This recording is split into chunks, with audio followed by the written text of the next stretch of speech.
नमस्ते दोस्तों, मैं मानवेंद्र एक बार फिर आप लोगों के बीच आ चुका हूँ इस पॉडकास्ट का एक नया एपिसोड लेकर। आज हमारे गेस्ट हैं डॉक्टर संजय सिंह जी। ये वर्तमान में प्रेजेंट में एमिटी यूनिवर्सिटी नोएडा में प्रोफेसर हैं, योगा डिपार्टमेंट के हेड हैं और योग फिलॉसफी वहाँ पे पढ़ाते हैं। डॉक्टर संजय सिंह जी ने जो अपनी पीएचडी पूर्ण की है वो गुरुकुल कांगड़ी हरिद्वार से की है। योग फिलॉसफी में पीएचडी की है। उसके बाद लंबे समय तक पतंजलि योग पीठ में कार्यरत रहे, वहाँ पे असिस्टेंट प्रोफेसर के पद पर रहे। उसके बाद एमिटी यूनिवर्सिटी ज्वाइन की। इंस्टाग्राम पर अच्छी खासी फ़ैन फॉलोइंग है, अपना एक फ़ैन पेज है। और अगर हम बात करें इनकी खूबियों की तो उसमें किसी तरह की कोई कमी नहीं है। डॉक्टर संजय सिंह जी कवि भी हैं, इनकी काफ़ी कविताएं हैं जो बहुत फेमस हैं। आइए दोस्तों बात करते हैं संजय सिंह जी से।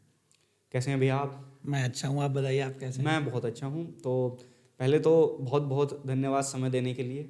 मैं आपका धन्यवाद करना चाहूँगा कि आपका चैनल जो है बहुत अच्छा काम कर रहा है और मैंने आपके पॉडकास्ट देखे हैं और मेरी काफ़ी समय से इच्छा थी कि आपके साथ बात की जाए और आज वो मौका मिल गया। थैंक यू बिल्कुल। आपको। आपके हिसाब से, आप फिलोसफी के स्टूडेंट रहे हैं, वेदों में के अगर हम पर्सपेक्टिव से देखें तो धर्म की क्या परिभाषा है? वैदिक दृष्टि से तो दो तरह से धर्म की परिभाषा निकल के आएगी। एक तो धारणात धर्म कहते हैं कि धारण करने से धर्म है। धर्म किसी भी चीज, किसी भी व्यक्ति का, किसी भी वस्तु का जो लक्षण है, मूलभूत लक्षण है, उसको धर्म कहते हैं, जिसके आधार पे उसका अस्तित्व तय होता है। तो जैसे अग्नि का धर्म है जलाना, बिल्कुल। गर्मी जो है वो अग्नि का धर्म है। अगर गर्मी निकाल दे अग्नि में से तो फिर अग्नि नहीं है वो। तो ऐसे ही जल का शीतलता है ना। तो इसी तरह से मनुष्य के अपने कुछ क्वालिटीज़ हैं, कुछ एसेंशियल क्वालिटीज़ हैं जो उसे मनुष्य बनाती हैं, उनको धर्म कहते हैं। धर्म कहते हैं। और उसकी परिभाषा अगर हम देखें तो वैदिक परंपरा में, वैशेषिक दर्शन में धर्म की परिभाषा दी है, यह तो अभ्युदय निश्रेय सिद्धि सधर्म। धर्म वो है जो अभ्युदय और निश्रेयस की सिद्धि कराए। अभ्युदय का अर्थ होता है सांसारिक उन्नति, वर्ल्डली प्रोग्रेस, और निश्रेयस का अर्थ होता है स्पिरिचुअल प्रोग्रेस। तो जो सांसारिक उन्नति भी कराए और वर्ल्ड स्पिरिचुअल प्रोग्रेस भी कराए, आध्यात्मिक उन्नति भी कराए। अध्यात्म और संसार इन दोनों की को साथ लेके जो चल सके उसको धर्म कहते हैं। और अगर हम धर्म से एक चीज़ जोड़ के देखें तो सनातन एक धर्म है। तो सनातन की क्या परिभाषा हुई फिर? सनातन धर्म की परिभाषा, सनातन जब हम बात करते हैं और धर्म के संदर्भ में जब हम बात करते हैं तो धर्म कहलाने लायक तो केवल सनातन धर्म ही है। अच्छा। और वो सनातन धर्म इसलिए धर्म कहलाने लायक है कि वो किसी एक देश, एक जाति से, एक जगह से संबंधित नहीं है। पूरी दुनिया के मनुष्यों के लिए वो एक आदर्श आचार संहिता हो सकती है। बिल्कुल। क्योंकि सनातन धर्म के जो मूल सिद्धांत हैं अगर आप देखोगे तो वहाँ पर वसुधैव कुटुंबकम है, वहाँ पर प्रकृति की संरक्षण की बात है, वहाँ पर जल के संरक्षण की बात है, वहाँ पर जीवों पर दया करने की बात है। सही। ठीक है। और अतिथि देवो भव की बात है वहाँ पर। और सबसे बड़ी जो बात है सनातन धर्म की जो विशेषता है वो कहता है एकम सद विप्रा बहुधा वदंती, कि एक सत्य है लेकिन विद्वान लोग इसको अलग अलग ढंग से कहते हैं। तो सनातन धर्म की विशेषता है कि सनातन धर्म के अंदर पैदा होकर एक व्यक्ति भगवान को नकार देता है, मैं भगवान को नहीं मानता, तो भी उसको कोई, सनातन धर्म को कोई दिक्कत नहीं है। ये उस दृष्टि से संकीर्ण धर्म नहीं है या संकीर्ण मजहब नहीं है या पंथ नहीं है कि जो सिर्फ इस बात पर आधारित हो कि एक ही किताब से और एक ही पैगंबर से और एक ही देवता से हम चलेंगे, और अगर आप उस तरह से नहीं चलोगे तो आप जो है वो आपके खिलाफ फतवा जारी हो जाएगा। आपके खिलाफ फतवा जारी हो जाएगा या आप भगवान के काबिल नहीं रहोगे। बिल्कुल। आप देखो ये दो बड़ी इंटरेस्टिंग चीजें हैं। इस्लाम की एक विशेषता ये है कि वो कह रहे हैं कि एक ही भगवान है, ठीक बात है। इस्लाम की बहुत सारी चीजें आप हिंदू धर्म में देखेंगे तो हिंदू धर्म की कई सारी चीजें, सनातन धर्म की बहुत सारी चीजें ऐसी हैं जो इस्लाम वाली चीजों से मैच कर जाएंगी। बिल्कुल। जैसे ईश्वर की सत्ता में विश्वास इस्लाम भी करता है, बिल्कुल, सनातन धर्म भी करता है। वह पूजनीय है, ईश्वर पूजनीय है, उससे बड़ा कुछ भी नहीं है, ये वेद भी मानते हैं। लेकिन दिक्कत कहाँ होती है कि वो जो लिबर्टी है कि अगर कोई ईश्वर को नहीं पूजता है तो उसको जिंदा रहने का भी हक नहीं है। ये प्रॉब्लम है।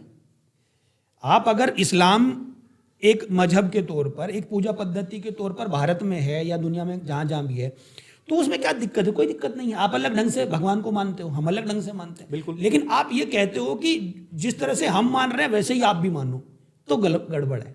ये आस्था की बात है। ये तो आस्था की बात है। और उतनी लिबर्टी होनी चाहिए धर्म के अंदर, उतनी लिबर्टी होनी चाहिए कि अगर कोई व्यक्ति अपने मन से एक भगवान को मानने के बाद आपको जीवन ज़्यादा अच्छे ढंग से दिखाई देगा, आप ज़्यादा खुश रह पाएंगे। और अगर आप भगवान को नहीं मानते हैं तो आपको कहीं ना कहीं वो जो आनंद है ईश्वर कृपा का या उस भक्ति का, उसको आपको नहीं मिल पाएगा। लेकिन इसका मतलब ये तो नहीं है कि आपको जिंदा रहने का हक ही नहीं है। बिल्कुल।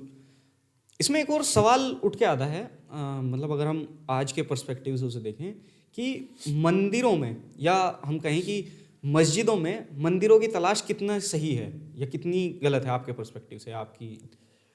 देखिए, अगर इसको हम राजनीतिक दृष्टि से देखें तो भारत में जो 2014 के बाद खास तौर से थोड़ा सा जो हिंदुओं की बात को सुनने वाली सरकार आ गई। इसके पहले वाली ज़्यादातर सरकारें जो हैं वो मुस्लिम तुष्टीकरण की नीति पर चलती थी, वोट बैंक की पॉलिटिक्स थी, और उसके लिए मुस्लिमों को अपीज़ करने का उनका सिस्टम था। और वो बात गांधी जी से शुरू होती है, कांग्रेस से, गांधी जी से शुरू होती है कि उन्होंने वो मुस्लिम तुष्टीकरण की जो नीति शुरू करी। तो 2014 के बाद से क्या हुआ कि राम मंदिर का आंदोलन जो इतने लंबे समय से चल रहा था वो एक तरह से कल्मिनेशन तक पहुंचा, सक्सेस हुआ और राम मंदिर बना। 11वीं 12वीं शताब्दी के आसपास सालार मसूद गाजी एक सेनापति था मुसलमान, उसने जब पता किया कि भारत में जो सबसे बड़े आस्था के केंद्र कौन से, उसने जब पता किया कि भारत में जो सबसे बड़े आस्था के केंद्र कौन से हैं, अगर इस्लाम को स्थापित करना है तो हिंदुओं की आस्था पर चोट पहुंचानी होगी। और उसे पता चला कि 3 सबसे बड़े देवता हैं हिंदुओं में, एक राम है, एक कृष्ण है और दूसरे शिव हैं, तीसरे शिव हैं। तो राम जन्मभूमि अयोध्या, कृष्ण जन्मभूमि मथुरा और काशी विश्वनाथ मंदिर काशी।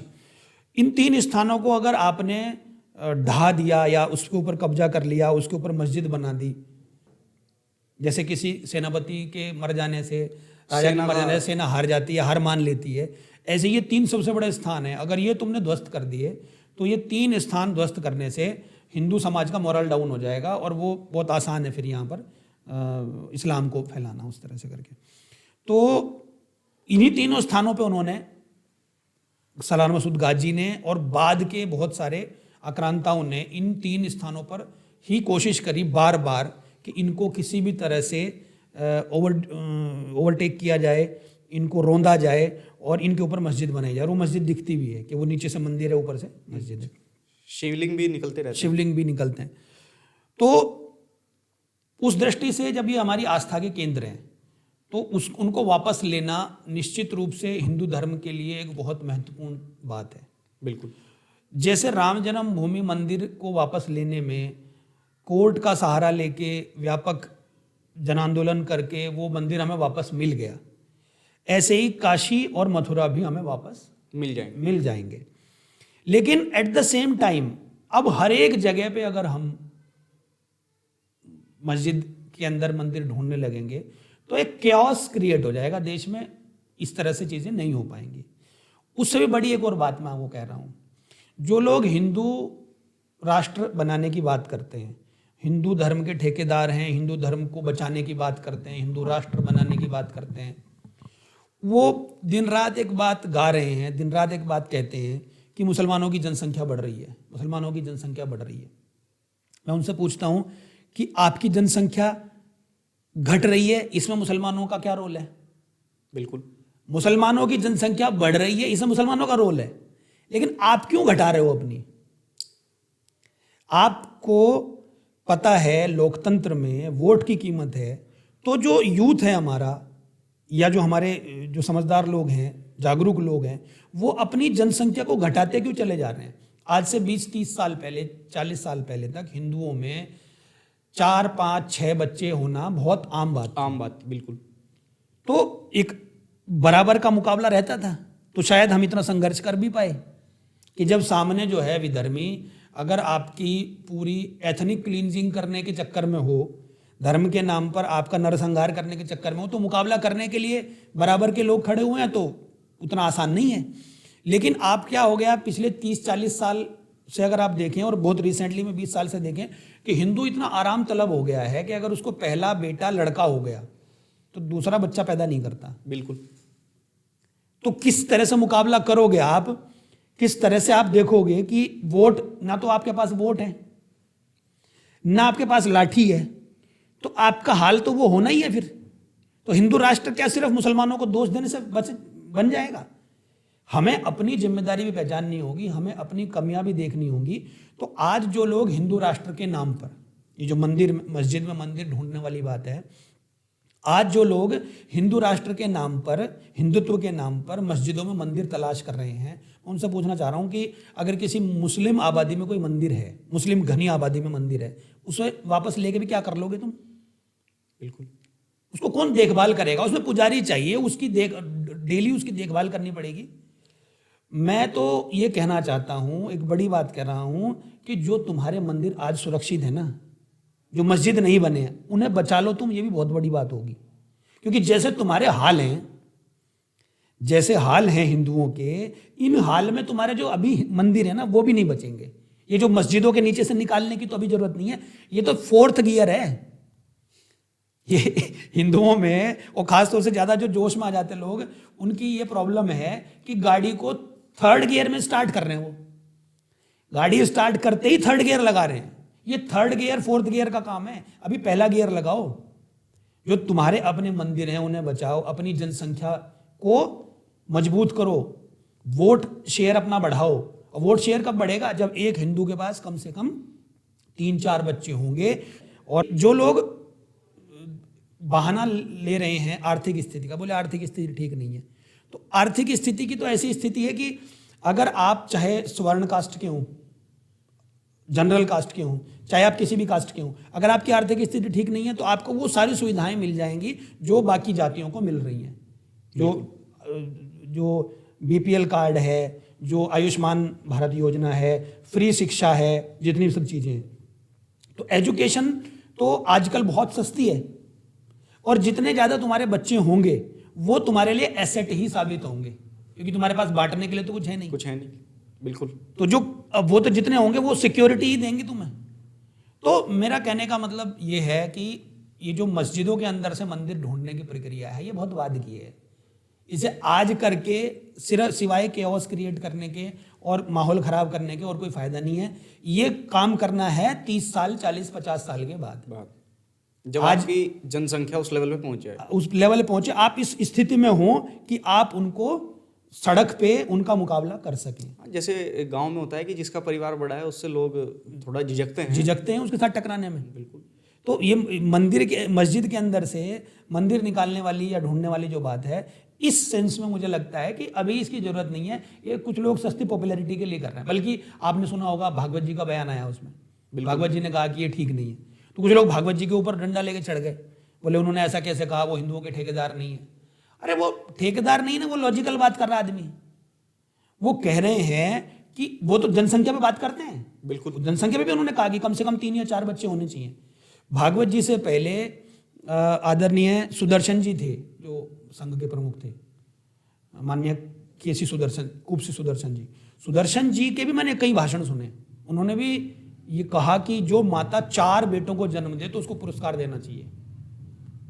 क्योंकि ये जो पर्यावरण, जनसंख्या के नाम पे पर्यावरण बचाने का जो ठेका है कि जनसंख्या बढ़ जाएगी तो देश का क्या होगा, पर्यावरण का क्या होगा, इसका क्या होगा, ये सारा ठेका हमारे पास है क्या? बिल्कुल।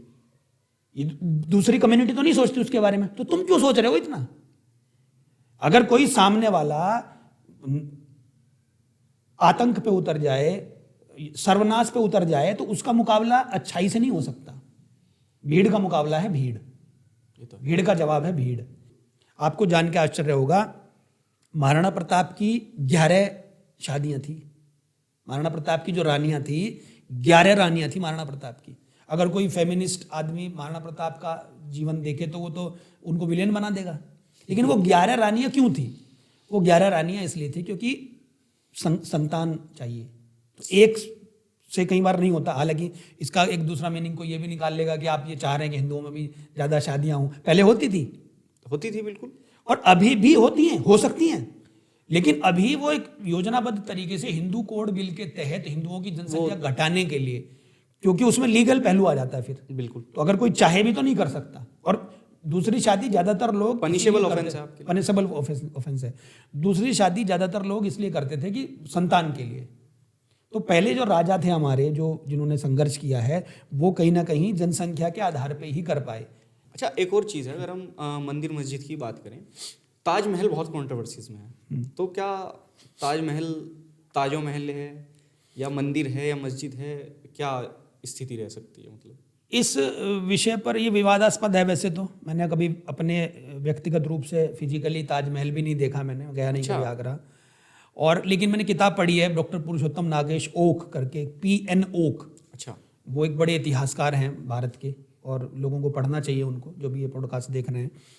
PN ओक ने लिखा है कि उसमें उस तरह के साक्ष्य हैं कि पहले वो तेजो महाल मंदिर था, और बाद में उसको कन्वर्ट करके जैसे भी उसको नाम दिया गया ताजमहल।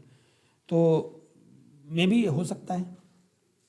अगर हम पॉपुलेशन की ही बात करें तो एक पॉपुलेशन का बहुत बड़ा पहलू ये भी है कि हमारे देश में कन्वर्जन बहुत तेजी से हो रहा है क्रिश्चियनिटी में। जो मतलब सबसे तेजी में या मैं कहूँ कि जो मजहब सबसे तेजी में कन्वर्जन कर रहा है वो क्रिश्चियनिटी कर रही है। तो ऐसा क्यों है? क्या सनातन धर्म उतना कैपेबल नहीं है, या क्रिश्चियनिटी लोग के लिए ज़्यादा प्रैक्टिकल है? इसमें मेरा मानना ये है कि जो कन्वर्ट होने वाले लोग हैं, जिनकी कन्वर्जन की टेंडेंसी है, वो आज ईसाई बने हैं, कल फिर से हिंदू बन सकते हैं। जो कुछ टाइम पहले मुसलमान बने थे, वो फिर से हिंदू भी बन सकते हैं। तो कन्वर्जन जो है, अपने धर्म को बदल लेना, अपनी पूजा पद्धति को बदल देना, ये कंफर्टेबल एक्ट है उनके लिए, ये कंफर्टेबल एक्सरसाइज है। तो वो उनको कोई दिक्कत नहीं है। और जो लोग तलवार के बल पे या पैसे के लालच में, इस्लाम फैला है तलवार के बल पे, बिल्कुल, और क्रिश्चियनिटी फैली है पैसे के लालच में। पैसा दे के गरीबों को 2 बोरी चावल दे के, या कुछ 1000 रुपये दे के, कुछ लाख रुपए दे के, और उनको कन्वर्ट कर देते हैं। तो जो पैसा दे के या तलवार के डर से जिनको धर्म परिवर्तन कराया है, उनके धर्म के कोई बहुत मायने हैं भी नहीं। वो दबाव पड़ने पर किसी दूसरे धर्म को पकड़ लेंगे। तो इस्लाम की और क्रिश्चियनिटी की जो साम्राज्यवाद की नीति है पूरी दुनिया में जो फैले हैं, वो तो कुछ गरीबों को, दुनिया के जो गरीब हिस्से हैं, उन गरीब हिस्सों को उन्होंने कहीं पर पैसे से और कहीं पर तलवार से बदला है। भारत में मैं ये कहना चाहूँगा कि आज स्थिति बन गई है जब लोग बात करने लगे हैं घर वापसी की, जो कि एक बहुत महत्वपूर्ण विषय है। सिर्फ हमारे मंदिरों के शिखरों को तोड़कर केवल उनके ऊपर गोल गुंबद नहीं रखी गई। अगर आप काशी विश्वनाथ मंदिर को देखते हैं, या जन्मभूमि को देखते हैं मथुरा में, या अयोध्या में जो पहले मस्जिद थी, केवल हमारे मंदिर के शिखरों को तोड़कर उसके ऊपर गोल गुंबद नहीं रखी गई, हमारे लोगों की शिखाओं को काटकर उनके सिर के ऊपर भी गोल टोपियां रखी गई हैं। तो जैसे मंदिर वापस लेने की बात है, ऐसे उन लोगों को भी हमें वापस लेना होगा। और अगर हमने उन लोगों को वापस नहीं लिया तो और कोई उपाय और कोई रास्ता भारत देश में नहीं है। इतनी बड़ी जनसंख्या है, उसका कोई मुकाबला नहीं हो सकता, सिवाय इसके कि जहाँ जहाँ पर हम सक्षम हैं, जहाँ जहाँ पर हम मजबूत हैं, वहाँ धीरे धीरे इस प्रयास को हम करना शुरू करें। बहुत जगह पर लोग कर भी रहे हैं कि जो लोग गरीबी में या डर में कन्वर्ट हुए थे, वो वापस आ सकते हैं, उनका शुद्धिकरण किया जाए। आर्य समाज ने एक बहुत बड़े लेवल पे ये आंदोलन चलाया भी था आज़ादी से पहले भी। स्वामी श्रद्धानंद जी, मैं गुरुकुल कांगड़ा यूनिवर्सिटी में पढ़ा, जहाँ के संस्थापक थे स्वामी श्रद्धानंद जी। स्वामी श्रद्धानंद जी ने शुद्धि आंदोलन चलाया था, और उसकी वजह से उनको उनकी हत्या भी हो गई थी। अच्छा, हाँ, उनको बलिदान देना पड़ा था 1926 में। तो क्योंकि वो वापस से कन्वर्ट मुस्लिमों को हिंदू बनाने की कोशिश कर रहे थे, शुद्धिकरण कर रहे थे, घर वापसी जिसको कहते हैं। तो घर वापसी भी एक बड़ा मुद्दा है, बड़ा विषय है। तो कन्वर्जन का वही एक उपाय है, नहीं तो वो कन्वर्ट करते रहेंगे। बिल्कुल। अच्छा, अगर हम फिलोसफिकल पर्सपेक्टिव से देखें तो हमारे पास 2 बहुत बड़े ग्रंथ हैं, महाभारत और रामायण। हाँ जी। तो क्या ऐसा है कि ये सिर्फ किंवदंतियां हैं, कहानियां हैं, कुछ भी लॉजिकल नहीं है या सत्य नहीं है? नहीं, रामायण और महाभारत तो हमारे देश का इतिहास है। रामायण और महाभारत महाकाव्य हैं हमारे, और वैदिक परंपरा के ग्रंथों में उनका बड़ा पूजनीय स्थान है। हाँ, बट आपने कहा कि महाकाव्य हैं, तो अगर हम कविता की बात करें, कविता है, तो कवि तो अपनी कल्पनाओं में खोया रहता है हमेशा, तो वो कैसे इतिहास लिख सकता है? नहीं, ये चीज़ आपकी सही है, कवि कल्पनाओं में रहता है और कुछ चीज़ें काव्य में ढंग से लिखी जाती हैं, लेकिन मूल रूप से उसका इतिहास बिल्कुल पूरी तरह से नकार देना ये सही नहीं है। रामायण हमारा इतिहास है। भगवान श्री राम का जो जीवन है और उनके पूरे जीवन की जो घटनाएं हैं, उन घटनाओं के फिजिकली सारे प्रूफ अवेलेबल हैं। राम सेतु से लेकर और सारी जितनी भी घटनाएं उनके जीवन की थी, उन सब के प्रूफ अब अवेलेबल हैं। साइंस उसको जो है ढूंढ सकता है। अच्छा, अगर हम वेदों की ही बात करें, रामायण और महाभारत की, उस टाइम पे या तो हो सकता है कि टेक्नोलॉजी बेस्ट थी, कि उससे ऊपर का ज्ञान, उससे ऊपर की साइंस हो ही नहीं सकती, क्योंकि हम देखते हैं पुष्पक विमान, हम उस तक नहीं पहुंचे हैं। या फिर एक दूसरा पर्सपेक्टिव ये हो सकता है कि वो सिर्फ वही कल्पना वाली बात है कि हमने एक ऐसा विमान तय कर दिया उसमें कि रावण आया और सीता जी को हरण करके ले गया, और अपने पुष्पक विमान से। तो आप पुष्पक विमान या इन सब को साइंस से कैसे जोड़ के देखते हैं? कहाँ तक? मैं बिल्कुल इसको मानता हूँ कि उस समय इतनी एडवांस्ड हमारी टेक्नोलॉजी और हमारा जो ज्ञान है ऋषियों का, वो रहा होगा निश्चित रूप से। और उस चीज़ का प्रमाण ये है कि जो हमारी सभ्यताएं, जो इतिहास में हम पढ़ते हैं, जो सिंधु घाटी सभ्यता है, जो आज से तकरीबन 5-6 हज़ार साल पुरानी बात है, बिल्कुल 5-6 हज़ार साल पुरानी सिंधु घाटी सभ्यता की बातें हैं।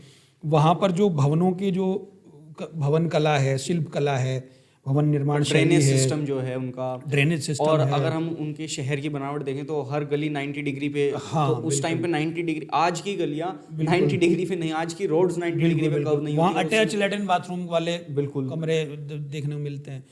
तो एडवांस था हमारा सिस्टम बहुत। और ये अब एआई आ गया है, अब धीरे धीरे एडवांस हो रहा है आधुनिक जो सिस्टम है। तो उस समय भी ये सब टेक्नोलॉजी हमारे पास थी। और विज्ञान के इतने सारे चमत्कार हैं, विज्ञान की बहुत सारी चीज़ों को, जैसे सूर्य है, सूर्य की जो एनर्जी, ऊर्जा है, सोलर एनर्जी है, उस सोलर एनर्जी का बहुत ज़्यादा इस्तेमाल अभी तक नहीं हुआ, उस समय होता होगा। बिल्कुल ऐसे ही जो विंड की एनर्जी है, तो उतना अब आज नहीं हो पाया है, तो उस समय होता होगा। तो ऐसे ही बहुत सारी जो पंच तत्वों की जो अलग अलग ऊर्जा है, उसका उस समय लोगों ने कहीं ना कहीं प्रैक्टिकल एप्लीकेशन उसका कर दिया होगा। हो सकता है हम भी कर लें, अब आने वाले समय में हम भी कर लेंगे उस चीज़ को। तो मैं मानता हूँ वो तो बिल्कुल रहे होंगे हमारे जो जितने भी उस तरह के शस्त्र का और पुष्पक विमान या दूसरी चीज़ों का भी जो वर्णन है। भगवान श्री कृष्ण के जीवन में भी वो वर्णन है कि उनके पास बहुत सारे जो है सुदर्शन चक्र से लेके और बड़े ब्रह्मास्त्र और सब चीज़ें थी।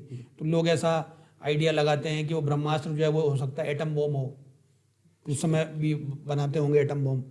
तो आज उतनी सब चीज़ें जो है हम कल्पना नहीं कर सकते, लेकिन उस समय रहे होंगे निश्चित रूप से। और अगर हम रामायण की बात करें तो आजकल लोग, या हम कहें कि यूथ, रावण को बहुत ज़्यादा आइडलाइज करने लगे हैं, उसको बहुत जस्टिफाई करने लगे हैं। तो आप इस चीज़ को किस हद तक सही समझते हैं?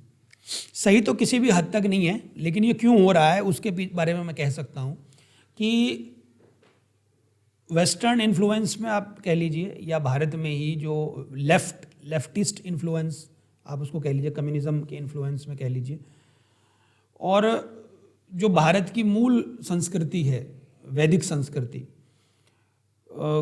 उससे दुनिया के ज़्यादातर जो देश हैं और जो धर्म हैं बड़े बड़े, वो खुश नहीं हैं। वो नहीं चाहते कि वो बढ़े, फले फूले। तो वो इस तरह के प्रोपेगेंडा करते रहते हैं जिससे हिंदू धर्म को, वैदिक धर्म को कमज़ोर किया जा सके।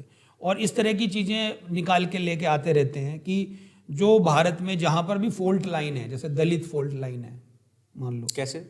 जहाँ भी मतलब दलितों का कुछ लगता है, आक्रोश दिखाई देता है या कहीं कोई कमी दिखाई देती है, या फिर हिंदुओं में दलित है, मुस्लिम है, या जातिगत जो दूसरे फॉल्ट लाइन है जैसे यादव हैं, बिल्कुल, तो वो जातियों में इस तरह से बांटने की कोशिश करते हैं कि वो एक दूसरे के साथ लड़ते रहें। तो एक नैरेटिव या एक एफर्ट तो उनका ये चलता है कि एंटी ब्राह्मण चीज़ें चलाते हैं वो। बिल्कुल। फिर एक चलाते हैं एंटी क्षत्रिय चीज़ें चलाते हैं। तो राम जी को कहीं ना कहीं वो कोशिश करते हैं बहुत गंदे तरीके से डेमोनाइज करने की, कि उन्होंने शंभूक का वध किया था, उन्होंने सीता जी का परित्याग कर दिया था, ये सब चीज़ें। तो वो कहीं ना कहीं सनातन धर्म को कमज़ोर करने की कोशिश करते हैं। और जो यूथ है उसको सनातन धर्म की सही शिक्षा नहीं है, इसलिए वो जब कोई रावण को ग्लोरीफाई करता है तो उस बहकावे में आ जाता है। या महिषासुर को, आप तो जेएनयू से पढ़े हैं तो वहाँ कुछ एलिमेंट ऐसे रहे होंगे, मैंने कई बार पढ़ा है अखबार में, कि वो महिषासुर की जयंती बना देते हैं, जिसको माता दुर्गा माता ने जिसका संहार किया था महिषासुर का, उस महिषासुर को एक राजा बना के और उसको दलितों का राजा बना दिया महिषासुर को, और उस महिषासुर को कहते हैं कि वो हमारा आदर्श है। तो ये बेसिर पैर की बातें वो करते रहते हैं उस तरह से लोग, तो सही तो बिल्कुल भी नहीं है। लेकिन विडंबना ये है, अफसोस ये है कि हम हिंदू धर्म की सही जानकारी होना भी पहले जरूरी है। अपने युवाओं को हिंदू धर्म के बारे में, उसकी वैज्ञानिकता के बारे में, उसकी महत्ता के बारे में, महात्म्य के बारे में यदि पता होगा तभी वो उस पर चल पाएंगे ठीक से। बिल्कुल। तो हमारे जो मूल ग्रंथ हैं, वेद हैं, उपनिषद हैं, भगवत गीता है, रामायण है, महाभारत हैं, ये सभी हिंदुओं को कोशिश करना चाहिए कि उनका पठन पाठन अपने व्यक्तिगत पारिवारिक जीवन में होता रहे और सामाजिक दृष्टि से भी होता रहे। बिल्कुल। अगर हम रामायण की ही बात करें तो उसमें हम देखते हैं कि कुछ लोग ऐसे थे जो चिरंजीवी रहे, तो वो अमर थे या उनको कभी मृत्यु नहीं आ सकती थी। उनमें से एक हनुमान जी भी थे, और लोग ऐसा दावा करते हैं कि हमने कई बार हनुमान जी को देखा भी है, बहुत से लोग ऐसा दावा करते हैं। तो क्या ये सत्य है कि हनुमान जी आज भी जीवित हैं? मैं हनुमान जी का भक्त हूँ, तो हनुमान जी की चेतना में मैं विश्वास करता हूँ। वो जिस तत्व का प्रतीक है, भक्ति का और बल का, भक्ति का, बल का, ब्रह्मचर्य का वो प्रतीक है, तो वो तत्व तो शाश्वत तत्व हैं। बिल्कुल। तो निश्चित रूप से उनके प्रतीक के रूप में हनुमान जी सदैव विद्यमान है। लेकिन वैज्ञानिक दृष्टि से जो जिसने सशरीर जन्म लिया है वो अमर नहीं हो सकता। अच्छा। सशरीर अमर नहीं हो सकता कोई भी। भगवत गीता में भी ये बात है, वैदिक परंपरा की भी बात है, विज्ञान की भी बात है। जातस्य ही ध्रुवो मृत्यु ध्रुवम जन्म मृतस्य च, कि जो जिसने जन्म लिया है वो मरेगा। तो मतलब हनुमान जी जीवित नहीं है? नहीं, मैं ये नहीं कह रहा हूँ कि हनुमान जी जीवित नहीं है। हनुमान जी को चिरंजीव कहते हैं। उसके एक दूसरा पहलू भी मैं आपको इसमें बताऊंगा। रिलेटिविटी का प्रिंसिपल है, टाइम डायलेशन का कॉन्सेप्ट है। चिर का अर्थ होता है समय, लंबा समय। तो जो देवता हैं वो लंबे समय तक जीवित रहते हैं। बिल्कुल। जो अगर आप कभी देखें, मैं कभी मैंने एक कॉन्सेप्ट पढ़ा था, मैं बता दूं, ब्रह्मा जी का कॉन्सेप्ट पढ़ा था कि ब्रह्मा जी का एक दिन इस पृथ्वी की जीवन जितना है। हाँ, पूरे जीवन जितना है। हाँ। जैसे ब्रह्मा जी का एक दिन है वो हमारे चतुर्युगी के बराबर होता है, ऐसे ही देवताओं का एक दिन थोड़े कम समय 1000 साल का होता है। अच्छा। हमारे 1000 साल बीतते हैं, देवताओं का 1 साल बीतता है। तो उस दृष्टि से वो थोड़ा डिफरेंस है। तो उस वे में हनुमान जी देव हैं। बिल्कुल। और वैदिक परंपरा में कहा गया है कि ब्रह्मचर्येण तपसा देवा मृत्युम अपागनत, कि ब्रह्मचर्य और तपस्या के द्वारा देवताओं ने मृत्यु को जीत लिया। अच्छा। तो ये बात मतलब अतिशयोक्ति में कह देते हैं लोग, मृत्यु को तो कोई नहीं जीत सकता। जिसने शरीर जन्म लिया है वो मरेगा जरूर, लेकिन मृत्यु के लक्षणों को आप बहुत दिनों तक रोक सकते हैं। तो आप देखेंगे जो योग की साधना करते हैं, आध्यात्मिक साधना करते हैं, ब्रह्मचर्य का पालन करते हैं, ध्यान में रहते हैं, तो आप उनको देखेंगे उनका शरीर जो है वो उतनी जल्दी बूढ़ा नहीं होता जितनी जल्दी एक सामान्य भोग विलास करने वाले व्यक्ति का शरीर बूढ़ा हो जाता है। महाभारत में भीष्म जी का आप चरित्र देखेंगे, हनुमान जी का जो चरित्र है वो भी वैसा ही है। हनुमान जी परम भक्त हैं, ब्रह्मचारी हैं, तपस्वी हैं, विकार नहीं उनके मन में कोई भी। तो वो स्वाभाविक रूप से तपस्वी जीवन जो है वो लंबी आयु वाला होता है। बिल्कुल। इसीलिए आप देखेंगे महाभारत में भी भीष्म पितामह जो है बहुत लंबी उम्र के होने के बावजूद भी सबसे फियर्स एक वॉरियर थे वो। बिल्कुल। तो ये इस दृष्टि से हनुमान जी वाला जो कॉन्सेप्ट है वो ये है कि वो जो इस तरह का जो जीवन होगा वो बहुत लंबी आयु वाला होगा। क्योंकि वो देव हैं तो हो सकता है कि धरती के हिसाब से वो अभी भी जीवित हों, जिनको हम जो है अभी, क्योंकि हमने तो देखे नहीं है, उसमें कोई कुछ भी कहना वो कोई मायने नहीं रखता, लेकिन उस कॉन्सेप्ट से वो हो सकते हैं। पर ये तय है कि कोई भी अमर नहीं हो सकता। अमर केवल वही हो सकता है जो अजन्मा हो, अजन्म, जो जिसने जन्म ना लिया जिसने जन्म लिया है, वो जिस शरीर ने जन्म लिया है वो शरीर तो निश्चित रूप से समाप्त होता है। बिल्कुल, अमर सोल हो सकती है। हाँ, आत्मा अमर है। तो भगवान हनुमान जी जो हैं वो जो जिन तत्वों के प्रतीक हैं वो सदैव विद्यमान है।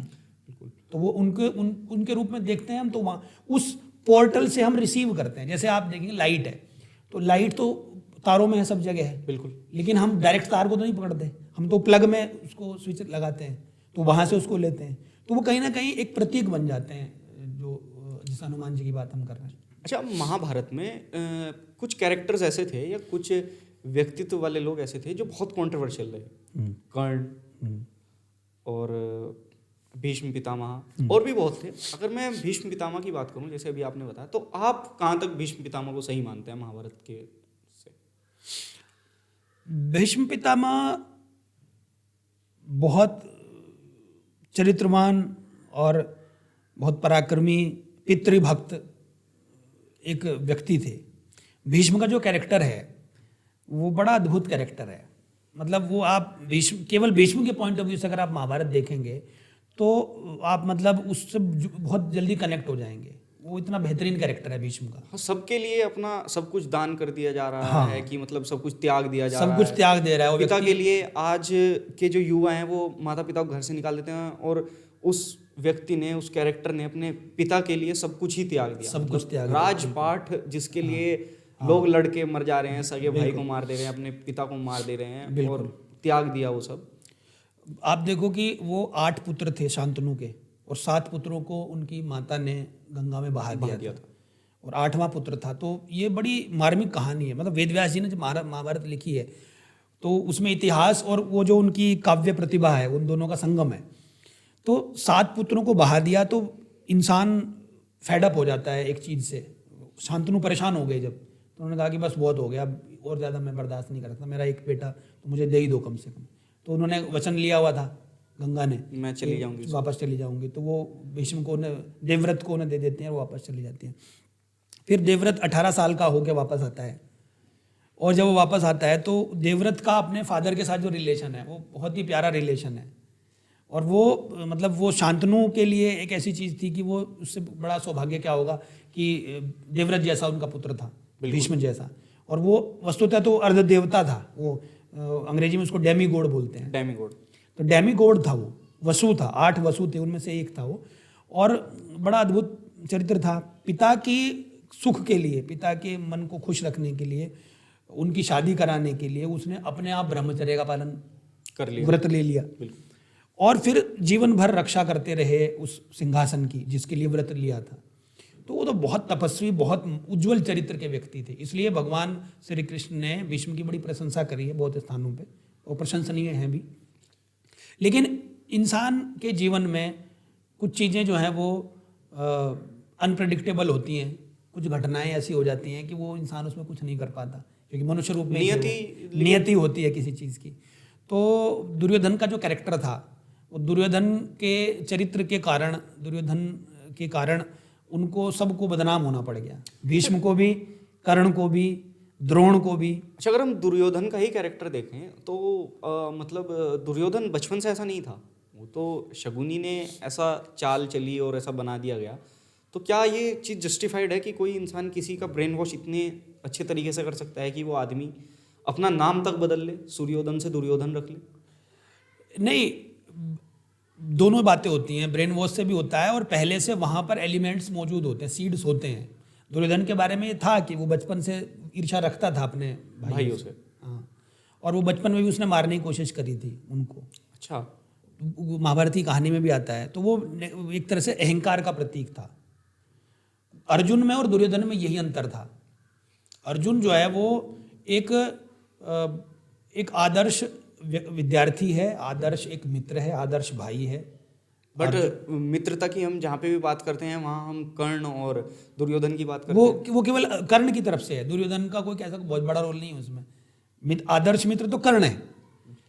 अर्जुन मित्र, मैं अर्जुन की मित्रता की जहाँ मैं बात कर रहा हूँ वो भगवान कृष्ण के साथ उनकी मित्रता की बात। हाँ, ये हो सकता है, कि वो जो है उसका पर अगर हम चरित्र है वो इस उस तरह का भी है। पर्सपेक्टिव में बात करें तो जैसे इधर कर्ण की तरफ से है तो उधर कृष्ण की तरफ से है। कृष्ण वो उनके मित्र थे, लेकिन साथ में जब वो कोई सही बात बताते थे, सही सलाह देते थे। अब इस चीज़ को आप ऐसे भी कह सकते हैं कि ये भाग्य सौभाग्य की बात है कि किसी के मित्र कर्ण कृष्ण जैसे हैं, किसी के मित्र दुर्योधन जैसे हैं। जैसे हैं, बिल्कुल। तो कर्ण के कैरेक्टर को भी मैं उसी तरह से कहूंगा जैसे भीष्म का कैरेक्टर है। तो अभागे कैरेक्टर हैं वो दोनों। अच्छा, तो कर्ण और अर्जुन में से कौन बेहतर है? कर्ण या अर्जुन? बेहतर तो अर्जुन ही है, वो भगवान ने बेहतर बनाया उसको। ऐसा क्यों? ऐसा इसलिए क्योंकि अब किसी किसी व्यक्ति के जीवन में वो सब दिव्यताएं होती हैं। जिसके जीवन में कृष्ण है उससे बेहतर कौन हो सकता है? नहीं, पर वो भी तो एक सौभाग्य हो सकता है। सिर्फ हाँ। सौभाग्य पे आप बेहतर का डिसीजन नहीं, केवल उतने पे भी नहीं कह रहा हूं मैं वैसे, क्योंकि अगर महाभारत में आप अर्जुन के कैरेक्टर को देखें तो वो भी ब्रह्मचारी व्यक्ति है। मतलब अर्जुन जो है कर्ण भी वो कर्ण के बारे में उतना नहीं आया है महाभारत में जितना अर्जुन के बारे में है। और वो एक मतलब लगातार चीज़ों को सीखता रहता है। वो लगातार चीज़ों को सीखता रहता है और वो अपने आप को अपडेट करता रहता है, एडेप्ट करता रहता है। और भक्ति का भाव भी है उसके अंदर इस कदर भक्ति का भाव है और उसका दिल इतना साफ है अर्जुन का। महाभारत के युद्ध की शुरुआत में अर्जुन को जब डिलेमा हो जाता है कि वो अपने परिवार के लोगों के साथ लड़ना नहीं चाहता और वो मोहित हो जाता है, इमोशनल हो जाता है और वो युद्ध करने से मना कर देता है। भगवान उसको भगवत गीता का ज्ञान देते हैं और उसको वापस से रेडी करते हैं युद्ध लड़ने के लिए। तो वहाँ पर वो एक स्थान पर ये कहता है शुरुआत में कि ये जो दुर्योधन और इसके भाई हैं ये सारे पागल हो गए हैं, ये हमारे परिवार के ही लोग हैं और मैं इनको मारने के बाद इनको मारकर जो इनके खून से सना हुआ जो राज्य होगा, जो प्रॉपर्टी होगी, मुझे वो प्रॉपर्टी नहीं चाहिए। वो उसका दिल आप देखिए अर्जुन का कैसा है। वो कह रहा है कि इन्होंने मेरे लिए जो कुछ भी किया है, इन्होंने द्रौपदी का अपमान किया है, द्रौपदी का अपमान भी वो त्याग कर देता है, भूल जाता है और वो कहता है कि कोई बात नहीं, पागल है ये, और अपने परिवार के लोगों को मारकर, अपने बड़े बुजुर्गों को मारकर, और मैं कोई राज्य सुख भोगना नहीं चाहता, मैं तो भीख मांग के खा लूँगा, मैं तो संन्यास ले लूँगा, मैं जंगल में चला जाऊँगा, पहाड़ पे चला जाऊँगा और मैं भिक्षा मांग के खा लूँगा। लेकिन अपने परिवार के लोगों को मार के कोई राज्य हासिल होता हो, ऐसे राज्य का मुझे आवश्यकता नहीं है। तो अपने प्रति किए हुए इतने बड़े छल को, अपमान को, इतने बड़े अपराध को भी वो व्यक्ति क्षमा कर देता है। तो वो हृदय उसका इतना पवित्र है अर्जुन का। तो हालांकि कर्ण के साथ जब अर्जुन का कंपैरिजन होता है तो यूजुअली कर्ण बहुत भारी बैठता है। कर्ण है वो व्यक्तित्व उसका बहुत अच्छा है, अभागा है लेकिन व्यक्तित्व उसका बहुत अच्छा है। पर मुझे पर्सनली अर्जुन पसंद है क्योंकि मैं भी भगवान कृष्ण का भक्त हूँ। ये हो सकता है अपनी चॉइस की बात है, लेकिन मैं उसके पीछे उसका लॉजिक भी दे रहा हूँ कि वो उसका दिल इतना साफ है और इसीलिए भगवान ने उसको चुना भगवत गीता का ज्ञान देने के लिए। ये हो सकता है, पर मतलब अगर हम कर्ण का ही देखें तो कर्ण का दिल भी बहुत बड़ा है, उसे महादानी कहा जाता है। हाँ, नहीं, मैं मानता हूँ कर्ण भी।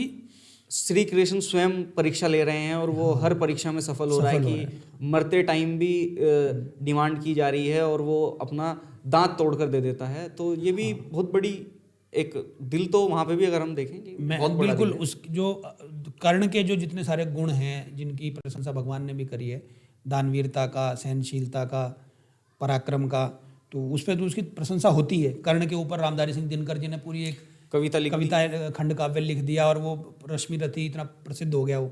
तो उसका उज्ज्वल चरित्र था, दानवीर है वो। लेकिन अर्जुन फिर भी मैं उसको ऊपर रखूँगा क्योंकि बहुत सारे उसके अंदर जो क्वालिटीज़ थी वो बेहतर थी कर्ण के ऊपर। अच्छा, और कौन सा कैरेक्टर महाभारत में है जो आपको सबसे मतलब अच्छा लगता है कि हाँ ये मतलब बुद्धि से भी इतना तीव्र है और हर तरीके से? तो आपने मेरे दिल का से जुड़ा हुआ सवाल पूछ लिया। महाभारत में मैं अगर किसी को भी देखता हूँ तो भगवान कृष्ण से बेहतर तो कैरेक्टर कोई है ही नहीं उसमें। तो भगवान श्री कृष्ण को मैं मानता हूँ कि वो प्राण है महाभारत का। और महाभारत का जो कुछ हमें प्रसाद है, हमें मिला है, वो भगवान श्री कृष्ण है। महाभारत में जो भगवत गीता है, तो भगवत गीता के बारे में कहते हैं, भारतामृत सर्वस्वम विष्णोर वक्त्राद विनिसृतम गीता गंगोदकम पीत्वा पुनर्जन्म न विद्यते। भारत के अमृत का सार है भगवत गीता। तो महाभारत से ही मिली है हमें वो भगवत गीता, और जो युगों से हमारे देश का, हमारे पीढ़ियों का मार्गदर्शन करती हुई आ रही है। तो वो महाभारत से भगवत गीता निकली, भगवत गीता भगवान श्री कृष्ण के मुख से निकली है। तो निश्चित रूप से महाभारत सीरियल भी आप देखोगे तो जिस एपिसोड में भगवान कृष्ण है तो उसकी दिव्यता अलग ही है। ये तो है। अच्छा, मुझे एक और सवाल मेरे मन में है और मैं पूछना चाहता हूँ, जो टीवी वाली रामायण और महाभारत है और जो हमारे ग्रंथों में रामायण और महाभारत है, क्या उसमें डिफरेंस है या सेम ही है या कुछ? नहीं, ये इन्होंने कोशिश करी है। जैसे रामायण के बारे में आपको मैं बात करूं तो रामायण की जो प्रोडक्शन था, जो बनाया था रामायण को रामानंद सागर जी ने, रामायण के शुरुआत में भी, टीवी सीरियल की शुरुआत में भी वो लिखा हुआ आता है कि कौन कौन सी रामायण से उन्होंने उसको लिया है, उठाया है। जैसे रामचरितमानस है, मूल वाल्मीकि रामायण है, रामचरितमानस है, दक्षिण भारत की कंब रामायण है, एक उर्दू रामायण है, चकबस्त ने लिखी थी। तो ऐसे अलग अलग जगह से उन्होंने जहाँ जहाँ जो भी सूटेबल लगा उनको, जो स्क्रीन प्ले के हिसाब से, जो ऑडियंस को अच्छा लगे, उस हिसाब से जो चीज़ें थी वो उन्होंने वहाँ से उठाई हैं। लेकिन मैं ये कहूँगा रामानंद सागर जी को, अच्छा आपने सवाल पूछ लिया टीवी सीरियल वाला, मैं रामानंद सागर जी को बहुत मानता हूँ कि उन्होंने बिल्कुल उतना बड़ा काम किया जितना बड़ा काम तुलसीदास जी ने अवधि में रामचरितमानस लिख के किया था, कि आम जनता को जो है आज की पीढ़ी को रामायण से जोड़ने का। और क्या अद्भुत उन्होंने मतलब वो सीरियल बनाया था कि जिसका हर एक पात्र ऐसा लगता था जैसे जीवन, तो बिल्कुल उसे देख के अभी भी मन में भाव भक्ति का भर जाता है। तो अगर हम महाभारत के ही उससे बात करें और कर्ण की और अर्जुन की बात तो की, एक कैरेक्टर थे भीम। तो भीम कैसा कैरेक्टर लगते हैं आपको? क्या बलशाली? क्योंकि अधिकतर हम वेस्टर्न यूपी की अगर हम बात करें तो हम बड़े बुजुर्गों से कहते हुए सुनते हैं कि अच्छे से खाओ पियो अपनी प्रेगनेंसी के दौरान, कि भीम जैसा बेटा पैदा करना चाहिए। तो मतलब उससे क्या रिलेटिविटी है? भीम का कैरेक्टर तो बल के तौर पे देखा ही जाता है। भीमसेन, भीम पराक्रम एक शब्द भी चलता है कहावत में। भीमसेन जैसा बल, जैसा आपने कहा कि लोग चाहते हैं कि भीम जैसा बेटा हो, तो बल का पराक्रम का प्रतीक है। और वो भी आज्ञाकारी बेटा था। बिल्कुल। पांडवों की जो विशेषता है वो यही है, युधिष्ठिर की, अर्जुन की और भीम की। इसीलिए उनके नाम पे लोग अपने बच्चों के नाम भी रखते हैं। तो वो आदर्श बेटे थे, वो तो आदर्श परिवार था, मतलब अपनी माँ के लिए, अपने बड़े भाई के लिए। तो अगर मैं बात करूं कौरवों की और पांडवों की, तो कौन बेहतर है? ऑफ कोर्स पांडव बेहतर है। पांडव बेहतर, ऐसा क्यों? आदर्श परिवार उनके अंदर वो मानवीय गुण है, सब है। तो अगर हम उसका एक मैं आपका एग्जांपल देता हूँ।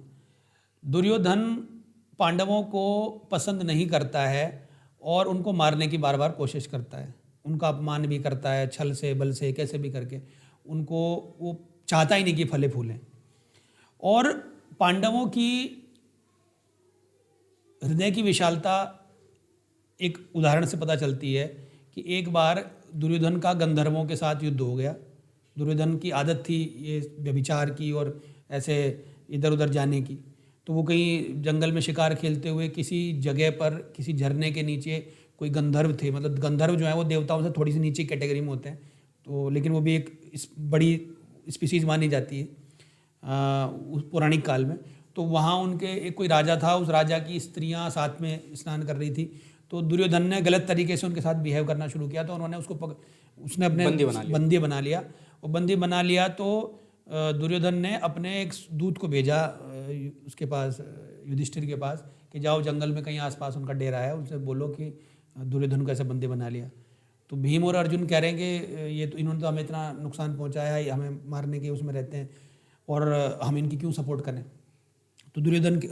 तो युधिष्ठिर कहते हैं कि एक बड़ा फेमस उनका वाक्य मैं अक्सर बोलता भी हूँ, वो अपने देश के लिए, खासतौर से हिंदुत्व के लिए, वयम पंचाधिकम शतम। वो एक टैगलाइन है, वो एक आदर्श है महाभारत में कि जब किसी बाहर वाले के साथ लड़ाई हो तो हम 105 हैं। अच्छा। कौरव वैसे 100 हैं, हम 5 हैं, लेकिन अगर लड़ाई किसी बाहर वाले के साथ है तो हम 105 हैं। फिर वयम पंचाधिकम शतम। तो वो ये कहता है कि घर की लड़ाई अलग बात है, बाहर वाले के साथ लड़ाई हो रही है तो वो हमारे परिवार का हिस्सा है, इसलिए उनकी रक्षा के लिए, सम्मान के लिए हमें जाना चाहिए। तो पांडवों का जो कैरेक्टर था वो उस तरह का था जो एक मतलब बहुत ही सात्विक प्रकृति के थे वो सब पांडव जितने भी थे भाई। और शायद यही वजह है कि वो कर्ण भी कुंती का बेटा था, तो शायद उसके अंदर भी वो पॉजिटिविटी जो थी वो कहीं ना कहीं उससे रिलेटेड। परशुराम जी के शिष्य थे। परशुराम जी के शिष्य थे, हाँ जी। एक कहानी बहुत फेमस है परशुराम जी की और कर्ण की, कि कर्ण सो रहे थे और परशुराम जी ने उन्हें श्राप दे दिया था जब वो कोई कीड़ा उसके अंदर इंसेक्ट चला था, गया। कीड़ा था, तो उसने उनकी जांग में काट लिया था। तो वो मतलब अगर हम देखें उस कहानी का एक पर्सपेक्टिव देखें तो परशुराम जी ने उन्हें श्राप भी दे दिया था कि आपके अंतिम समय में तुम्हारी कोई भी शिक्षा तुम्हारे काम नहीं आएगी। तो और अगर हम देखें कि अंतिम समय में उन्हें छल से मार दिया गया, वध कर दिया गया छल से, तो आप उस जो छल किया श्री कृष्ण ने, हम तो लीला के रूप में देखते हैं उसे, क्योंकि श्री कृष्ण भगवान थे तो उन्होंने जो किया सही किया होगा, पर वो कितनी जस्टिफाइड है वो चीज़? जब आपने एक तो इसका आंसर अपने आप ही कर दिया, वो चीज़ लीला वाला कॉन्सेप्ट है। अगर हम भगवान को कहते हैं, भगवान श्री कृष्ण को मानते हैं कि वो भगवान है, तो भगवान की लीला है, उसको हम किसी को जस्टिफाई करने की जरूरत नहीं, वो कुछ भी कर सकते हैं। उनको पता होगा पहले इसके कर्म कैसे होंगे या बाद में क्या होगा, क्या सही है क्या गलत है, फिर तो कुछ बात ही नहीं है। हम इस बात पे बहस या इस बात पे विचार केवल तब कर सकते हैं जब हम भगवान कृष्ण को एक व्यक्ति माने, उनको भगवान का अवतार ना माने, एक महापुरुष के तौर पे, एक राजा के तौर पर, एक गैलेंट वॉरियर की तरह से उनको देखें कि भाई वो एक वॉरियर थे, राजा थे, ग्लोरी बहुत थी उनकी और बहुत अच्छे महापुरुष थे। इस तरह से अगर हम भगवान कृष्ण को देखें तो हम विचार कर सकते हैं। तो उस दृष्टि से, कूटनीतिक दृष्टि से ठीक थे वो, क्योंकि कर्ण भी उस तरह के अपराध कर चुका था। अच्छा। क्योंकि जब कर्ण के मरने से पहले वो, जब अर्जुन मना करता है उनको कि वो उसका रथ का पहिया धंसा हुआ है और इस समय इसको मारना ठीक नहीं है, तो भगवान जानते थे कि अगर ये अभी नहीं मारेगा तो तेरे से मरेगा ही नहीं। हाँ, ये मार देगा, ये तो इतना फियर्स वॉरियर है, इतना जबरदस्त योद्धा है कि इसका तो वैसे मुकाबला हो ही नहीं सकता। वो उदाहरण भी है उसके कि वो, उसका एक बार अर्जुन ने तीर मारा तो उसका रथ चला गया कई मीटर पीछे, कर्ण ने जब तीर मारा तो उनका रथ बस इंच भर पीछे सरका था। तो भगवान कृष्ण ने कर्ण की बड़ी तारीफ कर दी, क्या बात है क्या बात है। तो अर्जुन को उस चीज़ में खराब लगा कि अच्छा मैंने तो 10 मीटर धकेल दिया उसका रथ और उसने 1 इंच रथ पीछे गया और आप तारीफ कर रहे हैं। बोले तो ये तो देख तेरे रथ पे बैठा कौन है, कि मैं बैठा हूँ, ऊपर हनुमान जी हैं, शेषनाग तेरे रथ के पहियों से लिपटे हुए हैं। तो मतलब ये था कि तू इतना प्रोटेक्टेड था, उसके बावजूद भी वो तुझे टक्कर दे रहा है। तो वो इसका मतलब उसमें बात है कुछ। तो कर्ण को अदरवाइज मारा नहीं जा सकता था। तो भगवान कृष्ण ने, चूंकि धर्म की स्थापना थी, धर्म और अधर्म का युद्ध था, तो युद्ध में फिर अच्छा और बुरा व्यक्ति नहीं देखा जाता। युद्ध में अपनी विजय जो है वही धर्म होता है। जैसे अगर हम अपने किसी सोल्जर से ये अपेक्षा करें, कोई मान लो जम्मू कश्मीर पे बॉर्डर पे कोई सैनिक हो और उसके सामने सीमा पर पाकिस्तान का सैनिक हो, और पाकिस्तान वाले सैनिक के बारे में वो ये सोचने लगे कि इसके बच्चे भी होंगे घर में, इसके माँ बाप भी होंगे और ये हमारे लिए तो दुश्मन है, अपने यहाँ तो ये सेना का कमांड कैप्टन हो सकता है, मेजर हो सकता है, कुछ भी हो सकता है, तो अगर ये मर गया तो इसके जो बच्चों को तो बहुत दुख होगा। तो अगर कोई हमारा बॉर्डर पे सैनिक ये सोचने लगे कि ये मर गया तो घर वालों को दुख होगा, तो वो तो फिर लड़ लिया बस। वहाँ ये नहीं सोचता वो कि ये अब मतलब इसके घर में क्या होगा, ये कैसा है कैसा नहीं है। अगर वो सामने युद्ध करने के लिए खड़ा है तो उसको मारना ही उसका धर्म है उस समय। अच्छा, अगर हम वेदों की ही बात करें तो वेद आज की साइंटिफिक थ्योरी से कितने रिलेटेबल हैं, मतलब कितना रिलेट कर सकते हैं? जी, वैसे तो बहुत डिटेल में अभी यहाँ पे हम बात नहीं कर सकते, लेकिन मैं एक रेफरेंस दे सकता हूँ आपके दर्शकों के लिए भी, आगे के लिए पढ़ सकते हैं वो, कि एक किताब है, बड़ी फेमस किताब है, डॉक्टर फ्रिटजॉफ कापरा एक बड़े फिजिसिस्ट हैं, उन्होंने किताब लिखी है द ताओ ऑफ फिजिक्स, और उसमें उन्होंने रिलेट किया है जो इंडियन मिस्टिसिज्म है, जो वेद हैं, उपनिषद हैं, तंत्र हैं, इनकी जो सिद्धांत है, मूल सिद्धांत, और आज के टाइम में जो मॉडर्न फिजिक्स के जो प्रिंसिपल्स हैं, जो प्रिंसिपल ऑफ रिलेटिविटी है, प्रिंसिपल ऑफ अनसर्टेनिटी है, हाइजेनबर्ग का प्रिंसिपल है, वो सारे प्रिंसिपल्स जो है मैच कर रहे हैं उससे। तो हम अपनी तरफ से तारीफ नहीं कर रहे हैं, दुनिया के वैज्ञानिक मानते हैं कि वो जो सिद्धांत वहाँ पर लिखे हुए हैं, वेदों में जो सिद्धांत लिखे हुए हैं प्रकृति के बारे में, जीवन के रहस्य के बारे में, वो सिद्धांत आधुनिक विज्ञान अब पहुँच रहा है उन तक। तो जो एल्बर्ट आइंस्टाइन का कॉन्सेप्ट ऑफ रिलेटिविटी है, वो रिलेटिविटी का कॉन्सेप्ट भी आप देखेंगे तो हमारे रामायण महाभारत में है, वैदिक परंपरा में है। ये जो टाइम डायलेशन की बात है ना, कि ब्रह्मा जी का 1 साल और पूरी दुनिया का पूरा, ब्रह्मा जी का 1 दिन और चतुर्युगी के बराबर है, देवताओं का 1 साल हमारे 1000 साल के बराबर है। बिल्कुल। तो इसके उदाहरण रामायण महाभारत में मिलते हैं। तो ये वो सारे जो सिद्धांत हैं, जीवन के मूल सिद्धांत हैं, वो वैदिक ग्रंथों में बहुत सारे हैं, और आधुनिक वैज्ञानिक और दार्शनिक और विचारक, समाजशास्त्री आज की समय में आज उन तक पहुंच रहे हैं, कोशिश करके उन निष्कर्षों तक बहुत मेहनत करके अब पहुंच रहे हैं और फिर कह रहे हैं कि ये तो काफ़ी हद तक वैसे ही हैं जैसे वेद में लिखे। तो जो महाकुंभ लगने जा रहा है इस समय प्रयागराज में, तो उसका भी कहीं ना कहीं साइंटिफिक रीज़न होगा। हाँ जी। क्या? महाकुंभ जो है वो कई पहलू हैं उसके। एक तो आध्यात्मिक पहलू है जो जिसका तिथि से नक्षत्रों से संबंध है कि जिन जिन तिथियों में महाकुंभ लगता है उन तिथियों में नक्षत्रों की स्थिति इस तरह की रहती है, एनर्जी इस तरह की रहती है कि किसी भी व्यक्ति के आध्यात्मिक उन्नयन में, आध्यात्मिक उन्नति में वो चीज़ हेल्प करती है। तो एक इतनी बड़ी संख्या में जब लोग आध्यात्मिक दृष्टि से और आध्यात्मिक भाव से एक स्थान पर एकत्र होते हैं, जैसे प्रयाग में, हरिद्वार में, नासिक में और उज्जैन में, तो वो उसका आध्यात्मिक उन्नति पर बहुत बड़ा असर पड़ता है। नंबर एक बात तो ये है। उसका एक प्रतीकात्मक महत्व ये है कि महाकुंभ की कथा जुड़ी है समुद्र मंथन से, और समुद्र मंथन में समुद्र का मंथन करने के बाद पहले कुछ उसमें से जो टॉक्सिन्स थे, मल वगैरह थे, वो निकले थे। जैसा हम सुनते हैं कि उसमें से जो जहर निकला था वो भगवान शिव ने पी लिया था। बिल्कुल। फिर उसमें से कुछ रत्न निकले थे। तो वो जो समुद्र मंथन की घटना है वो एक आध्यात्मिक साधना का प्रतीक है। जब भी कोई व्यक्ति आध्यात्मिक साधना करना शुरू करेगा, उपवास करेगा, जप करेगा, तप करेगा, तो शरीर के मल सबसे पहले बाहर निकलेंगे। अच्छा। और शरीर के मल निकल जाएंगे तो फिर शरीर के अंदर धीरे धीरे शुद्धि होते होते शरीर के अंदर विशेष प्रकार की शक्तियाँ उत्पन्न होनी शुरू हो जाती हैं। अब आपका शरीर इंटॉक्सिकेट हो जाएगा। हाँ, जब डिटॉक्सिकेट हो जाता है पूरी तरह से, तो उसमें फिर उसकी क्वालिटीज़ बढ़ जाती हैं। जैसे उसका अगर आप प्रतीक देखें तो महाकुंभ में जो जैसे ऐरावत हाथी उसमें निकल रहा है। बिल्कुल। तो 7 सूंड वाला हाथी है वो ऐरावत हाथी। तो उस हाथी के 7 सूंड प्रतीक है, मतलब उसको अगर हम आध्यात्मिक दृष्टि से देखें तो शरीर की 7 धातुओं से वो संबंधित हैं। अच्छा।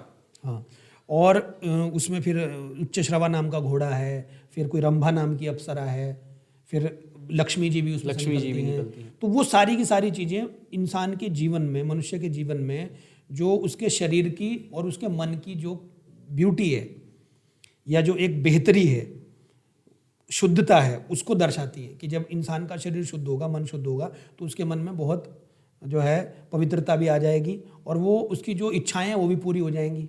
बीमार आदमी तो कोई भी इच्छा पूरी नहीं कर सकता। बिल्कुल। उसके पास सारी सुख सुविधाएं हों फिर भी वो उनको भोग नहीं सकता। तो स्वास्थ्य के साथ जुड़ी हुई हैं। लक्ष्मी जी का मतलब है समृद्धि। तो जब कोई व्यक्ति शुद्ध, शरीर शुद्ध होगा, मन शुद्ध होगा, तो जो भी प्रयास करेगा वो सफल होगा और समृद्धि आएगी।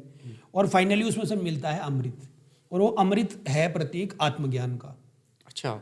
तो जब व्यक्ति आध्यात्मिक साधना के सबसे अंतिम स्तर तक जाता है तो फिर उसको आत्मज्ञान होता है। तो कुंभ का एक जो परिप्रेक्ष्य है, कुंभ का एक ये भी सिग्निफिकेंस है कि वो आध्यात्मिक साधना की तरफ आदमी को मोड़ता है, और हर 12 साल में एक बार होता है। तो भारत देश में आप देखेंगे 4 अलग अलग स्थानों पे हो रहा है। तो ये कहीं ना कहीं भारत देश की एकता का भी प्रतीक है, इंटीग्रिटी का भी प्रतीक है कि भारत देश जो है वो ऊपर पहाड़ से लेकर नीचे तक एक है। और साथ में नदियों के लिए, पर्यावरण के लिए जो भारत की दृष्टि है, हिंदू दृष्टि है, वैदिक दृष्टि है, उसको भी ये दिखाता है कि जब हम गंगा जी के किनारे संगम पे या शिप्रा नदी और अलग अलग नदियों के तट पे जो हम करते हैं, तो उस महाकुंभ में जब लोग इकट्ठे होते हैं तो जल को देवता की तरह से मानते हैं। बिल्कुल। तो जल के महत्व का भी उसमें कहीं ना कहीं इन्वॉल्वमेंट हो जाता है। तो इस तरह से ये बड़ा, इसका वैज्ञानिक भी, सामाजिक भी, आध्यात्मिक भी बड़ा महत्व है। अच्छा, इसी बीच धीरेन्द्र शास्त्री जी का एक मांग निकल के आती है, कहीं कि एक कमेंट निकल के आता है कि मुस्लिमों की एंट्री बैन करें महाकुंभ के क्षेत्र में। तो ये किस हद तक सही है? नहीं तो ठीक है, बिल्कुल। ऐसा क्यों?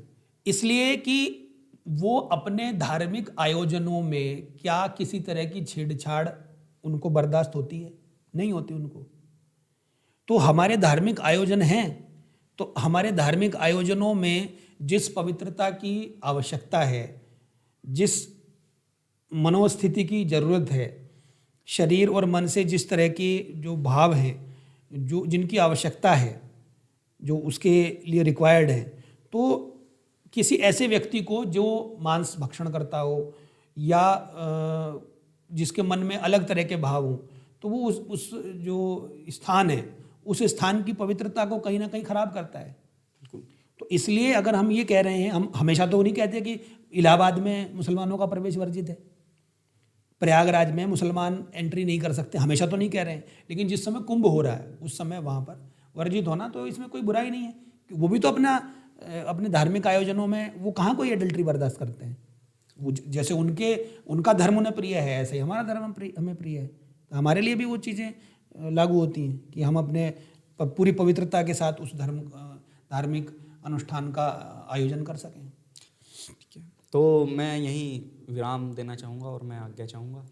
बाकी आप कमेंट्स में बताइएगा कि आज का एपिसोड आपको कैसा लगा और कितना इन्फॉर्मेटिव था।